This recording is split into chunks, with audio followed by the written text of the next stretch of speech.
Class 1 থেকে লেখাপড়া করে একদম বাংলাদেশের পড়া কমপ্লিট করার পর যদি আমাদের চাকরি করতে হয়, আর চাকরি করার যদি একমাত্র কারণ থাকে টাকা ইনকাম করা, তাহলে কেন আমাদের স্কুলে বইয়ে কোনো জায়গাতেই কেন এটা লেখা নেই যে টাকা কীভাবে ইনকাম করতে হয়? যদি কষ্ট করে পড়াশোনা করে যদি টাকা ইনকাম করাটাই হচ্ছে আমাদের সাবজেক্ট হয়, তাহলে কেন আমাদের এরকম কোনো সাবজেক্ট তৈরি করা হলো না যেখান থেকে আমরা প্রতিনিয়ত টাকা ইনকাম করতে পারি? টাকা ইনকাম করার রুলস, টাকা ইনকাম করার নিয়ম, এই বিষয়টা কেন আমাদের স্কুলে শেখানো হলো না? যদি এইটাই একমাত্র লক্ষ্য হয় যে পড়াশোনা করার পর আমাদের টাকা ইনকাম করতে হবে, চাকরি করে আমাদের টাকা ইনকাম করতে হবে, তাহলে কেন আমাদের স্কুলে এরকম একটা বই নেই যে বই থেকে আমরা টাকা ইনকাম করতে পারি? দেখেন, আপনি যদি বাইরের কান্ট্রিতে যান, আপনি সাপোজ আমেরিকা যাইতে পারেন, বা আপনি নরওয়েতে যাইতে পারেন, বা অস্ট্রেলিয়াতে যাইতে পারেন, সেখানে গেলে আপনি দেখবেন কিছু কিছু স্কুল তৈরি হয়েছে যে স্কুলগুলোতে ট্রেডিং শেখানো হয়, ট্রেডিং। আবার আপনি যদি বাংলাদেশের রাস্তা দিয়ে চলাফেরা করেন, দেখবেন আপনি ব্যানার দেখতে পারবেন, সানসিল্কের ব্যানার, লাক্সের ব্যানার, মানে বিভিন্ন অ্যাড কোম্পানির ব্যানার দেখতে পারবেন। অথচ আপনি যদি আমেরিকার রাস্তা দিয়ে হেঁটে যান, আপনি যদি এই দিক বা এই দিক তাকান, তাহলে দেখতে পারবেন যে তাদের ওই ব্যানারগুলো অ্যাকচুয়ালি কিসের ব্যানার থাকে?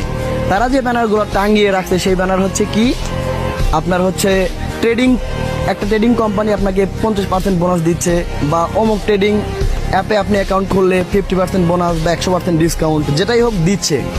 তো আর আমরা যদি বাসে করে আমাদের বাংলাদেশের রাস্তা যাই, তাহলে আমরা তাকালে দেখতে পারি যে সানসিল্কের অ্যাড চলতেছে, সানসিল্কের ব্যানার চলতেছে, এইগুলো। কিন্তু বাইরের কান্ট্রিতে সম্পূর্ণই নিয়মটা আলাদা। আমার কথা হচ্ছে এইটা, যদি আমাদের লেখাপড়া করে সারাটা জীবন যদি ইনকাম করেই কাটিয়ে যেতে হয়, তাহলে কেন একটা বই থাকলো না আমাদের ক্লাসে? আর আপনি যদি হিসাব করতে চান যে লেখাপড়া করে আসলে আমাদের কতটুকু প্রফিট হয় বা কতটুকু লাভ হয়, যদি হিসাব করতে চান, তাহলে দেখবেন যে আসলে তেমন একটা লাভ হয় না।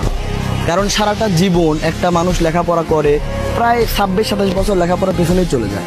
এই যে 26-27টা বছর জাস্ট খালি স্কুল কলেজেই বন্দী থাকতে হয়। আপনি আউট যে নলেজটা অর্জন করবেন সেটার সময় থাকে না। আপনার লেখাপড়া শেষ করতে না করতেই ফ্যামিলির দায়িত্ব নিতে হবে। এই হচ্ছে বাংলাদেশের রুলস, বাংলাদেশের নিয়ম। তাহলে যদি বাইরের কান্ট্রিগুলো উন্নত হয়ে যাচ্ছে কি কারণে, এটা যদি আমরা একটাবার ভাবতাম যে হ্যাঁ, বাইরের কান্ট্রিগুলো কেন এত উন্নত হচ্ছে, কেন লন্ডন এত উন্নত, কেন আমেরিকা এত উন্নত, হ্যাঁ, তাদের যে রুলস, তাদের যে নিয়ম, এগুলো যদি আমাদের দেশে চালু থাকতো, তাহলে হয়তো বা আজকে আমরাও ভালো একটা অবস্থানে যাইতে পারতাম।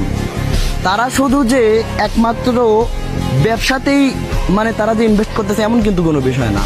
তারা ট্রেডিংয়ে, অনলাইন এডিটিং সেক্টরে, আপনার হইতেছে ফ্রিল্যান্সিং সেক্টরে, প্রত্যেকটা সেক্টরে তারা নিজের বিজনেস খুলে বসছে।